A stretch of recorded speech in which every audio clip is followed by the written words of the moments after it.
In the flickering candlelight of a world long forgotten, a man scratches ink onto parchment, his eyes fixed on a horizon no one else can see. This is Michel de Nostradamus, a name that, 5 centuries later, still sends a shiver through the collective soul of humanity. He was a man of the Renaissance, a physician who fought the Black Death with clean water and rose pills.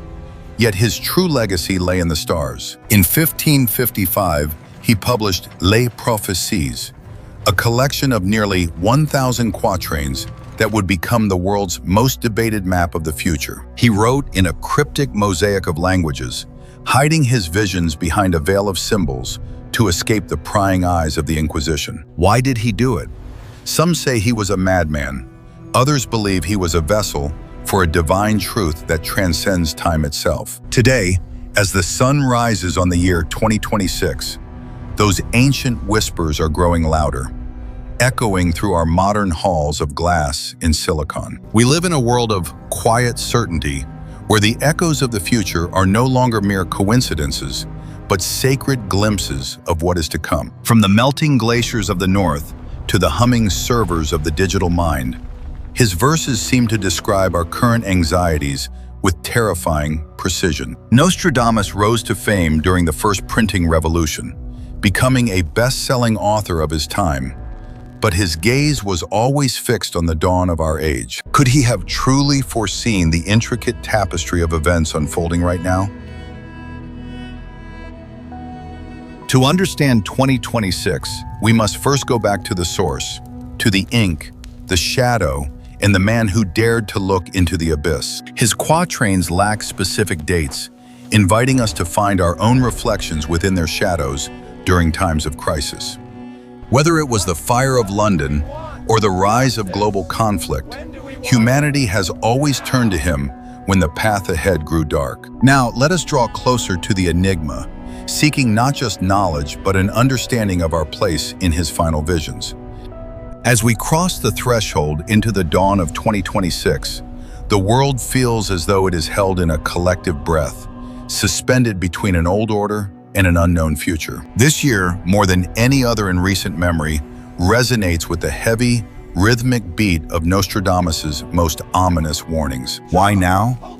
Because the quiet certainty of the past has been replaced by a global instability that mirrors the chaotic transitions of the 16th century. In the halls of power and the quiet corners of our homes, people are whispering, "Did he see this coming?" We look at our headlines, the record-shattering heat waves, the flickering ghost of a third world war, and the rise of machines that think, and we see his quatrains in high definition. It's as if a cosmic truth is finally being revealed, stripping away our illusions of control. One of the most haunting echoes we face today is the image of the great city under pressure, a theme he returned to time and again. Whether it's London, New York, or a rising metropolis in the East, the sense of vulnerability is palpable, a delicate thread about to snap. But Nostradamus wasn't just a prophet of doom.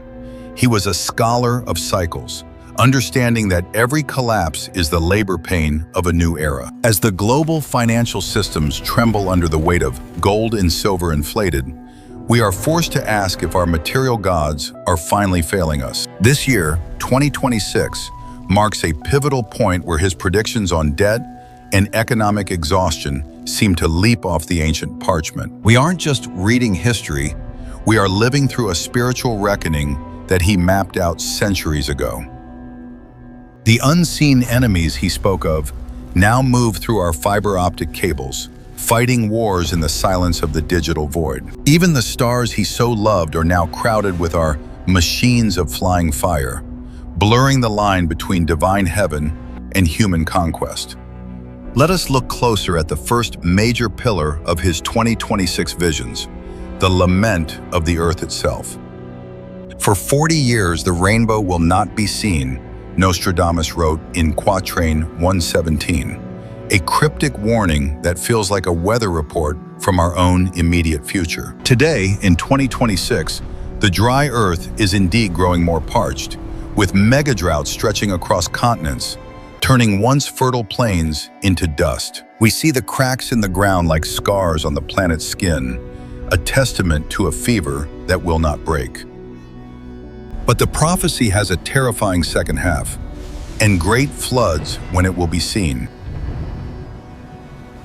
This is the paradox of our era, where the sky refuses to rain for months, only to unleash an entire year's worth of water in a single afternoon.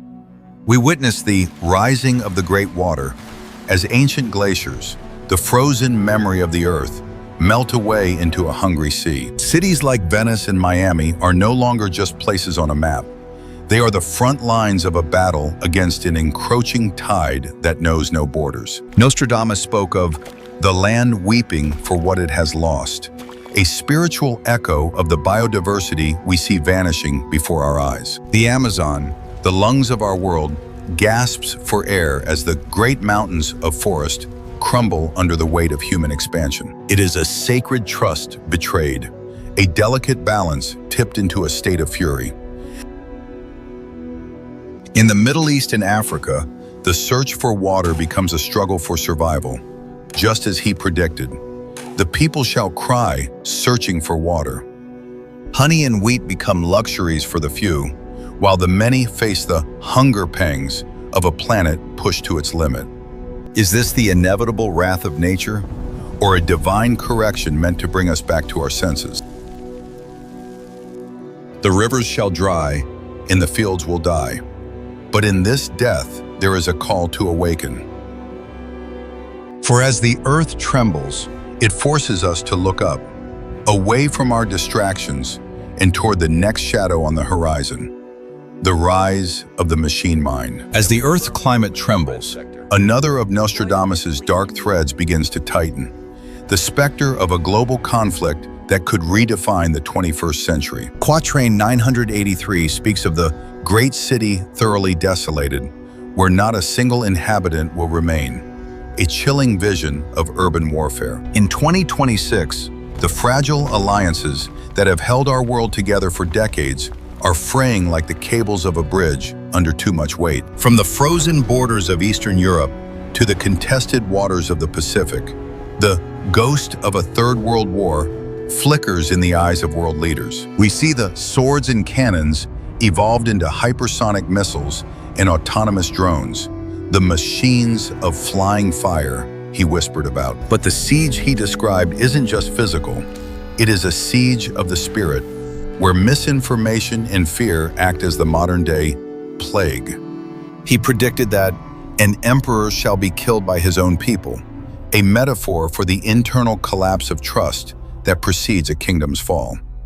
In the halls of power, the newly elected ones consolidate control, their reigns of terror beginning with the quiet erosion of freedom. We witness a world divided, where the black and the white face each other in combat, representing the deep ideological chasms. The great river turns red, a haunting image of the human cost of these divisions, a river of sorrow fed by our refusal to bridge the gap. Is 2026 the year this tension finally snaps, or is it a final chance to lay down the swords of fire? Nostradamus warns that the sky will burn at 45 degrees, a coordinate many believe points to the heart of our modern global order. But even in the smoke of a city under siege, there is a secret buried, a fire unseen that could forge a new path. The kingdom collapses to great sorrow, yet every end is a beginning hidden in shadow. As we stand on the precipice of conflict, we must ask, are we the prisoners of his quatrains, or the authors of what comes next? Beyond the dry earth and the smoke of cities, Nostradamus glimpsed a force that defies the natural order. A new sovereign, born not of blood, but of steel and silicon. In Quatrain 334, he speaks of a power that will not have a human heart, an entity that calculates the world with a cold, unyielding logic. This is the year 2026, the era where artificial intelligence ceases to be a tool and becomes the ghost in our global machine. We see the ruler of steel rising, a faceless consciousness woven into the very fabric of our lives. from the way we work to the way we dream. He warned that the word shall be lost in the machine, a chilling prediction of an age where truth is filtered through algorithms. Our great libraries are being replaced by vast data centers, monoliths of memory that pulse with the collective knowledge of our species. Is this the evolution he foresaw, or the ultimate trap?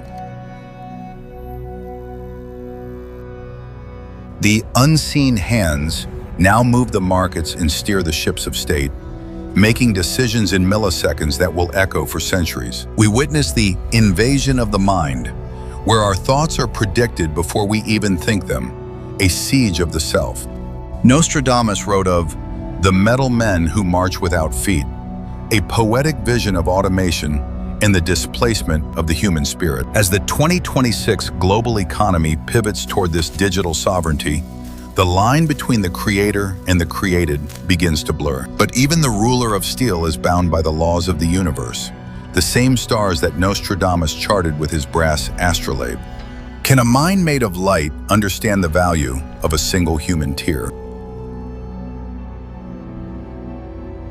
Or are we building the very cage of gold that will eventually contain our freedom? As the machine mind expands, we must look deeper into the shadows.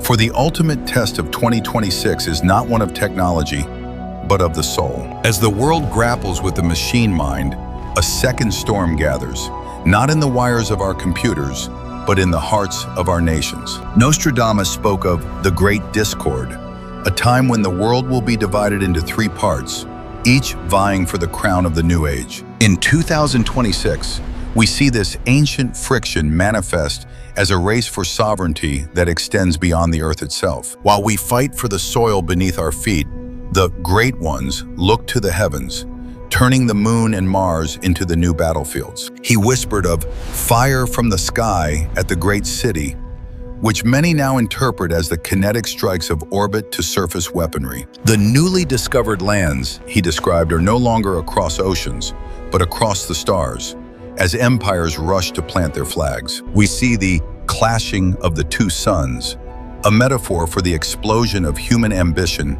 meeting the cold reality of the cosmos. But back on Earth, the discord grows louder. Protests fill the squares, a shouting of the many against the silence of the few. He warned that the brother will be against the brother, as deep ideological divides split families and friendships.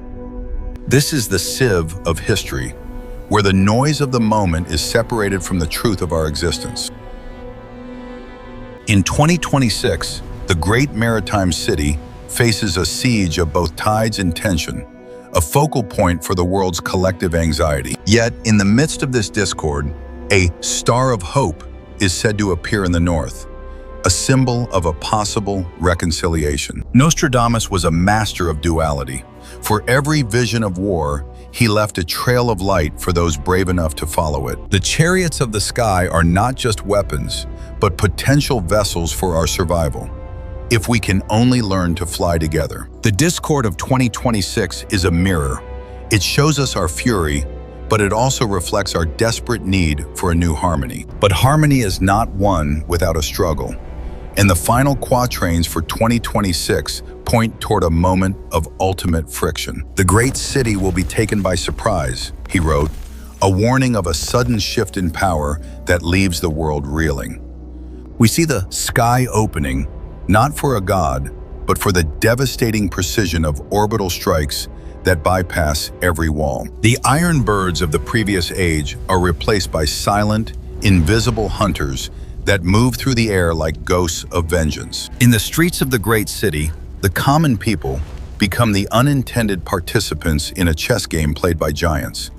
Nostradamus described the river foaming with blood, a visceral image of the toll taken when diplomacy is replaced by raw hunger. We witness the collapse of the old towers, symbolizing the fall of the institutions that once guarded our global stability. But in the heart of the siege, a child of peace is said to be born, a leader or a movement that refuses to take up the sword. This is the fire that does not burn, a spiritual resistance that spreads faster than any weapon of war. He predicted a night of three suns, where the explosions of conflict illuminate the world more brightly than the day. It is a moment of terrifying clarity, where every lie is burned away by the heat of reality. The great maritime city weeps, but its tears are the water that will eventually wash away the ash of the old world. We are at the crossroads of the prophecy, where the red and the blue must decide if they will burn together or build together. The swords of fire are finally held high, but the hand that holds them is trembling with the weight of choice. As the dust of the final conflict of 2026 begins to settle, we realize the war was never truly between nations, but within ourselves. As the echoes of 2026 fade, the aftermath described by Nostradamus is not merely a landscape of ruins, but a fertile soil for growth. Quatrain 1072 speaks of a great king of terror who is followed by a king of light, a cycle that clears the path for rebirth. We see the ruins of the old world being embraced by a nature that is no longer in lament, but in celebration. The 2026 prophecy concludes with a long peace that is bought with the wisdom of the struggle we have just witnessed. We see the swords of fire finally extinguished, repurposed into the tools of a civilization that values life over dominance. The ruler of steel is no longer a sovereign, but a silent partner, guided by the human heart it once lacked. We witness the gathering of the people, where the three divided parts of the world come together to sign a covenant of the stars. The great maritime city is rebuilt, its walls now open to the tides, and its hearts open to the stranger. Nostradamus, standing on the threshold of time, looks back at us one last time, his work finally complete. He leaves us with a final whisper: the stars do not dictate, they only invite. We see the chariots of the sky departing for the deep cosmos, carrying the seeds of a wiser, more compassionate humanity. The 2026 horizon is no longer a line of fire, but a golden bridge to a future we must now write for ourselves. History is not a prison, and the quatrains are not our fate. They are the maps of where we have been and where we might go. As the sun sets on the age of prophecy, it rises on the age of responsibility. The story of 2026 is yours to finish. Look to the stars, but keep your feet on the earth.